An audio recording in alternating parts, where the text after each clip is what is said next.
Hello everyone, my name is Zenitsu and I'm back with another Buddy Staples video. Today's world is going to be Legend World. Legend World as a whole, I would say is a pretty aggressive world, especially now. So lots of size 1 rush decks or size 3 big beaters, on top of which it has lots of item synergies and discard synergies and cards that basically like counting how many cards are in your drop. Between all of that, the world has some pretty powerful options. One of those is being Breathen Gard. So Breathen Gard is a really powerful spell and it has lots of utility.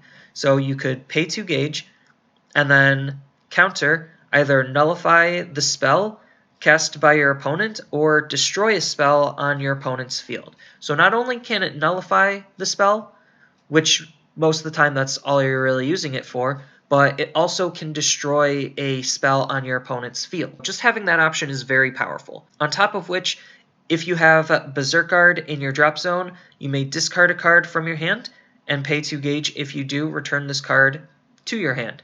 That ability is a little bit expensive to pay and a little bit hard to set up because you need to be playing Berserk Gard, and even though Berserk Gard is okay as a card, I wouldn't really include it just to make more copies of Breathen Gard playable. Plus, paying 2 gauge just to add this back to your hand is a little on the expensive side to begin with because you have to pay 2 gauge to cast it again. But again, most of the time you're just going to be using it as the spell null for Legend World. Next, I have Yngl Gard. Its cast cost is drop a hand card. Not that big of a deal for the world because there's lots of cards where when they're dropped you get a specific ability off. And then after you do that, you basically just draw 2 cards and you can only cast it once per turn. Very simple and effective spell. Next, I have Oswira Gard. Its cast cost is put a monster from your field into the drop zone, and at counter speed, you could put the top card of your deck into your gauge and draw a card. Again, just very simple effect of gaining a gauge and drawing a card. Next, I have Symbel Gard. So you can only cast this if you have 6 or less life. Sometimes that might be a little bit hard to pull off, but it's not impossible. And then you may cast this card without paying its cast cost if you have Breathen Gard in your drop zone. That one's a little bit more doable, and because you're going to be playing Breathen Gard more often than not in any Legend World deck, it's not impossible to have this card go off. But its cast cost otherwise is pay a gauge, and then it's another draw 2 card. And then you can only cast it once per turn. Next, you can run Holy Grail. So this is more of the generic defense spell of the world. You can only cast this card during an attack on your opponent's turn if you have no monsters in your center, and then you just counter nullify the attack. Very simple effect. But the fact that it can be ran in any Legend World deck makes it an option to look at, even though most of the time the decks that you're going to be wanting to play will have their own better version of this. But if you just want more defense spell, like, this is a good one. Next, I have Aries Starsentinel. This is one of those cards where it has synergy when it's discarded from your hand.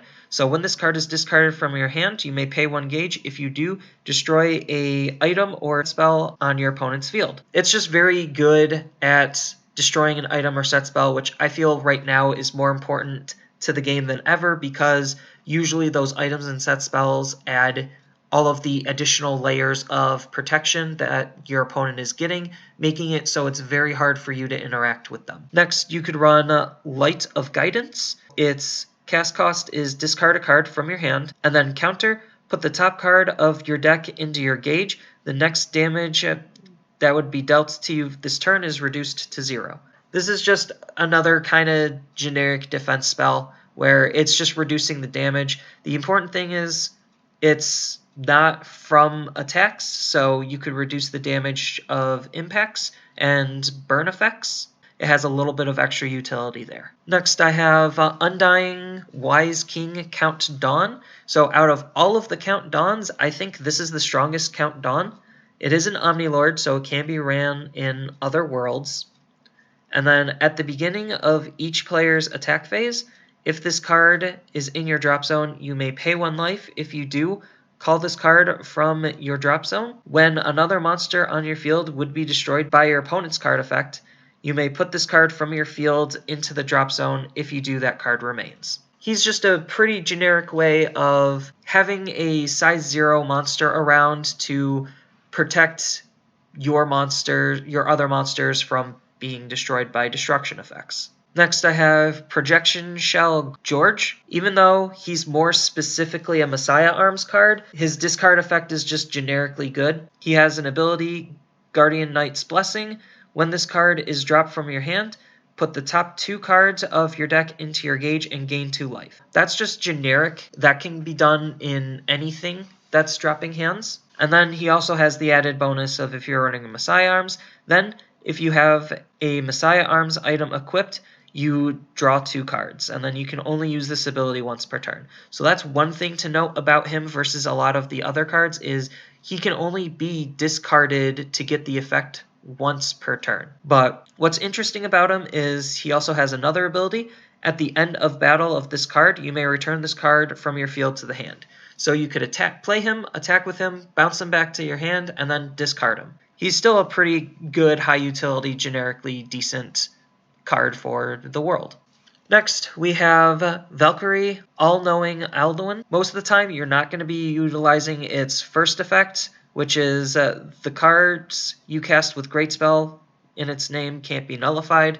That part really doesn't matter. What really matters is when this card is discarded from your hand, put the top card of your deck into your gauge and draw a card. That's what really matters, is just when this card is discarded, gain a gauge and draw a card. Next, we also have Devoting Mummy Maker. When this card is dropped from your hand, put the top 2 cards of your deck into your gauge, and then he also has the added bonus for Legend Dragons. When this card enters the field, if you have another Legend Dragon on your field, you gain a life and draw a card. But if you're running him in any other deck, most of the time you're just going to be discarding him to gain 2 gauge. Next, we have the Pantheon. So this is a set spell. All size 2 or less monsters on your field can't be destroyed by your opponent's card effects. Depending on the deck, that could be really, really good, having an anti-destruction card that can be ran in any deck. And then it also has a counter ability. During your opponent's turn, choose a monster or item on your opponent's field, and you may drop a hand card. If you do, rest the chosen card, and you can only activate this once per turn. The interesting thing is you could have multiple Pantheons set, so you could keep discarding cards to rest their stuff, and then your discarded cards most of the time will have the synergies to either gain you gauge or draw you more cards or do something. This is just a pretty good card overall for Legend World. Next, we have Eluned's Ring. So this is another good generically solid defense spell. So you can only cast this when you're being attacked.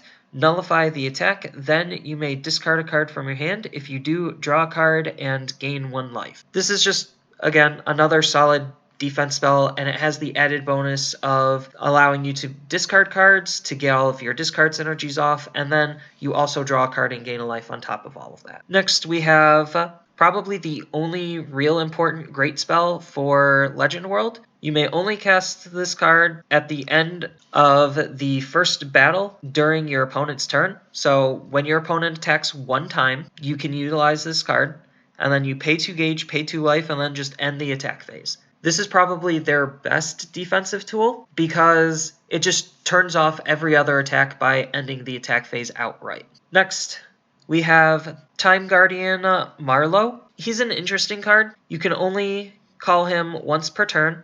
When this card enters, you draw 2 and put 2 cards from your hand on top of your deck back in any order. So most of the time, you really only care about drawing 2 just to try to fix your hand. So he's a good solid way at just trying to fix your hand. Next, I have Population Reduction. Put a size 3 or greater monster from your field to the drop zone and pay 1 life. And then at counter speed, just draw 2 cards. It's a really good way at just drawing cards. The only real condition is having a size 3. You're not going to have any greater because so far Legend World doesn't have any greater than a size 3, but they do have a decent number of size 3s, and depending on the deck you're running, this could be a very, very good card because it's a good solid way of drawing 2. And then it can only be used once per turn. Next I have Loki. When this card enters the field, put all souls from a card on your opponent's field to the drop zone. This is just a way to eat at the opponent's souls. So if they have a card with a whole bunch of souls stacked and it doesn't have the ability where its souls can't be dropped, Loki just comes in and takes all those souls away. That's all he does. Next we have the Hardworking Fairies. This is just a good solid counter speed gauge 2. Like, that's all it does, is just counter speed gauge 2. Next we have Gymir's Staff. So its equip cost is pay a gauge and pay a life, and then act, you may rest this card. If you do, put the top card of your deck into your gauge. So it immediately replaces the gauge that you used. And then it also has another act ability. You may discard a card from your hand. If you do, draw a card. Not only is it a good way at replacing the gauge it paid for, and if it stays around long enough, it could every turn give you an extra gauge, which depending on the deck could be pretty good. But it also acts on a lot of those discard synergies where you could just start digging and fishing through your deck by discarding a card and drawing a card, and then you'll get the discarded card's effect off if you discarded one to basically maximize on the potential of this card. Next we have Bow of Doky. So its equip cost is pay 1 gauge, and then this card can attack even if you have a monster in your center. And then on top of that, it has a counteract ability. During an attack on your opponent's turn, you may pay 1 gauge and drop a hand card. If you do, nullify the attack. So this is a good item defense card in which all you're really trying to utilize it for is the fact that it can attack through the center, and then you could start discarding cards to nullify the attacks that your opponent throws at you. Note that this ability isn't locked once per turn, so you could keep paying gauge and keep discarding cards to keep nullifying the attack. And then lastly, I have Autodeity Heroic Sword of the King Laevateinn. The gauge cost written on this card is reduced by 1 for each card on your field. So if you have a set spell, 3 monsters, this card's cost is reduced by 4. Its initial equip cost is 5, but obviously it reduces itself. And then this card can attack even if there's a monster in your center, which is still generically pretty good. And then this card on the field can't be rested and can't have its critical reduced by your opponent's card effects. And then it has Penetrate and Double Attack. So with 4 crit, a high attack number, penetrate, and double attack, this thing can deal lots of damage, and the fact that a lot of different decks can use this card is very, very strong. So that's all I have on Legend World staples.